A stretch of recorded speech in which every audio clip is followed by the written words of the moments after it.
Kurt Cobain vivia em um mundo analógico. Um mundo sem redes sociais, sem filtros, sem a chance de ficar fingindo o tempo todo quem você é. Era um mundo mais devagar, mas também mais duro. Se você se sentia sozinho, estava sozinho mesmo. Se estava sofrendo, não tinha algoritmo nenhum para te mostrar algo que te reconfortasse. Os Estados Unidos naquela época estavam cheios de televisão, consumo, propaganda, ídolos vazios. Tudo era feito para parecer bonito. Mas para Kurt Cobain, o importante não era parecer bonito, era ser de verdade. Kurt Cobain cresceu no meio da separação dos pais, muitas mudanças de casa e uma acessibilidade difícil de carregar. Ele era uma criança com um olhar meio triste, cheio de melancolia, com uma mistura de tristeza e raiva que nem ele mesmo sabia direito para onde colocar. Ao redor dele, quase ninguém tinha palavras para explicar esse tipo de sentimento, mas ele acabou encontrando isso na música, e mais tarde, no punk. Quando falamos da filosofia de Kurt Cobain, não estamos falando de ideias complicadas ou teorias, estamos falando de uma maneira de lidar com a dor. Kurt Cobain transformou seu próprio sofrimento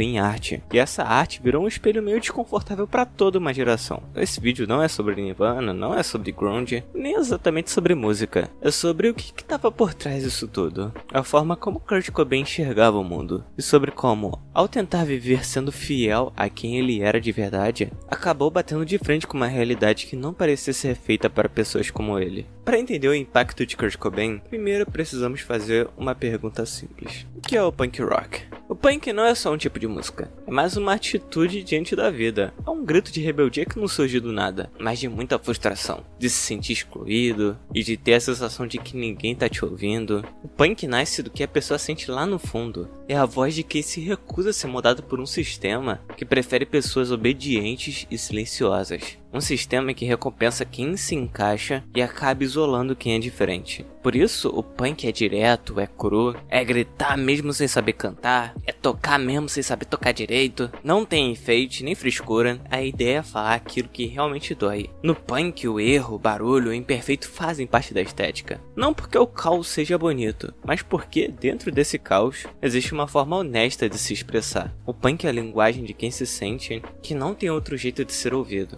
E a regra mais importante é a honestidade. A imperfeição protege essa honestidade. Ela mostra aquilo que é real, porque o imperfeito parece verdadeiro, não foi polido, não foi editado. Nesse sentido, o punk rock não é só um estilo de música, é quase uma filosofia de vida, uma forma de tirar as máscaras, questionar as ideias de sucesso e criticar a aparência perfeita da cultura mainstream. É uma filosofia que desconfia do que parece bonito demais, quando aquilo não tem conteúdo. E foi aí que o Kurt Cobain encontrou algo parecido com um lar. Não um lar no sentido comum, mas um lar onde ele finalmente podia ser quem ele era. Quando ele começou a ouvir bandas que, com 3 acordes e letras diretas, falavam verdades desconfortáveis, aquilo foi uma revelação. Ele percebeu que não precisava ser um músico super técnico nem um grande poeta. Não precisava deixar seus sentimentos mais bonitos do que eles realmente eram. Bastava dizer a verdade, mesmo que essa verdade fosse confusa, suja ou cheia de contradições. Assim, o punk virou muito mais do que música pro Kurt. Virou sua forma de ver o mundo, sua maneira de viver, seu guia. Kurt muitas vezes escolheu ser desconfortável, ser contraditório e, acima de tudo, ser ele mesmo. O sistema que o Kurt criticava, da fama, da indústria, acabou abraçando ele. De repente, o Nirvana virou um fenômeno mundial. E com isso, Kurt deixou de ser apenas um músico e passou a ser visto como um símbolo. Só que ele nunca quis ser um símbolo. Não queria representar ninguém, nem falar por uma geração inteira. Na verdade, às vezes ele mal conseguia explicar o que ele mesmo sentia. Essa contradição começou a pesar muito. Ao mesmo tempo que ele queria se expressar, as pessoas esperavam que ele representasse algo maior. Isso virou um peso enorme. Kurt sentia esse peso. Sabia que ele estava sendo usado pelo sistema, mas também não conseguia escapar dele. Ele não podia parar o fenômeno que tinha se tornado. Não podia escrever uma letra sem que as pessoas tratassem aquilo como a voz de uma geração. Com o tempo, isso foi desgastando ele, foi esvaziando ele aos poucos, porque não era sobre fama. Era sobre ver sua verdade e sua dor pessoal virarem produto. Era perceber que a própria crítica ao sistema acabava sendo absorvida pelo próprio sistema. Ironicamente, A mesma honestidade que um dia salvou o Kurt começou a pesar contra ele. E mesmo assim ele continuou, porque mesmo quando tudo ao redor parecia distorcido, Kurt ainda tentou ser fiel a si mesmo. Talvez essa seja a parte mais trágica e ao mesmo tempo mais admirável de sua filosofia. Continuar tentando ser quem ele era, mesmo quando parecia não existir espaço para isso.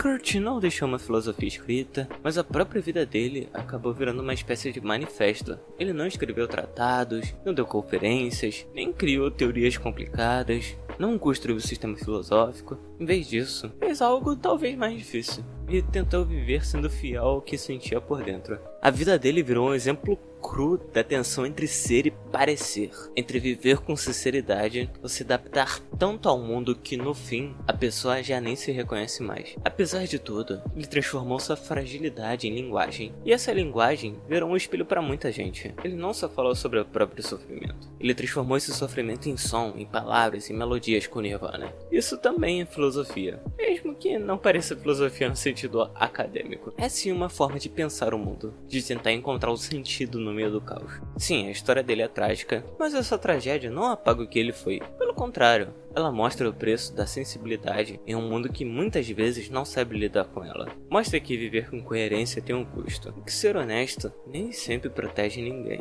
O que aconteceria se começássemos a construir um mundo onde pessoas como Kurt Cobain não precisassem se destruir para serem ouvidas? O que aconteceria se, em vez da gente idolatrar a queda dele, a gente aprendesse a proteger aquilo que ele representava? Kurt não foi herói, nem mártir, nem profeta. Ele foi uma pessoa muito sensível, muito viva em um mundo que muitas vezes parece anestesiado. Uma pessoa que escolheu várias vezes continuar conectada ao que sentia de verdade, até mesmo a própria dor, mesmo quando isso era pesado demais. E essa escolha, mesmo tendo custado tanto, ainda faz a gente pensar. Ela nos obriga a olhar para nós mesmos, para a forma como vivemos, para as máscaras que usamos, e por uma pergunta difícil: até que ponto conseguimos ou temos coragem de ser realmente nós mesmos?